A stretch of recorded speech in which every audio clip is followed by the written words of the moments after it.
Magandang araw guys, dahil may hubas ngayon, nandito na naman ako sa dagat. Kapag pumupunta ako ng dagat at may hubas, mahilig talaga akong magbaliktad ng mga bato guys. Lalo na at kung malalaking bato ang nakikita ko. Sigurado kasing may mga laman to sa ilalim, dito kasi nagtatago ang mga tagunhason o alimasag sa ilalim ng mga bato. Guys, samahan niyo po ako at ipapakita ko po sa inyo kung ano ang mga nakita ko sa ilalim ng mga bato. Panoorin po natin to hanggang dulo. Ayan guys, oh, ang daming tagunhason. Ayan oh.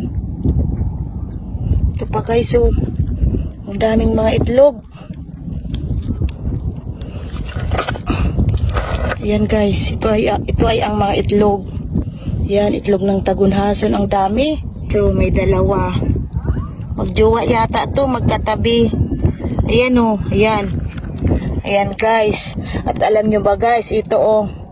Nangingitlog pa. Ayan ang daming itlog. Ayan oh, ang dami. Ayan. Ayan guys, ang dami talaga oh. Ang daming itlog.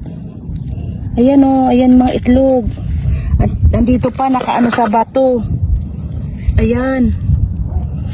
Mga itlog ng tagunhason. Ayan. Ayan oh.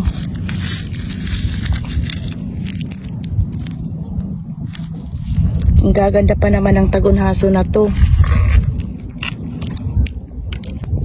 Sa ilalim meron pang oh. Tingnan nyo, alimasag. Kaya lang madilim. Ayan.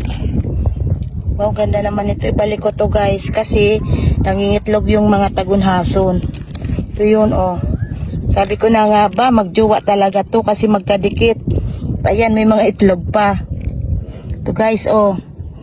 Dami din, oh. Nangingitlog din. Dadami to guys. Ayan, oh. Babalik ko to.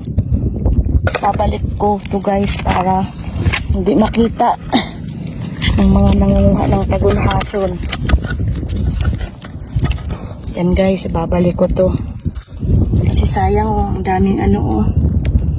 Ang daming itlog. Ito naman yung mga tagunhason. Babalik ko to guys. Kawawa din. Para yung mga itlog dumami yung tagunhason. Ayan guys.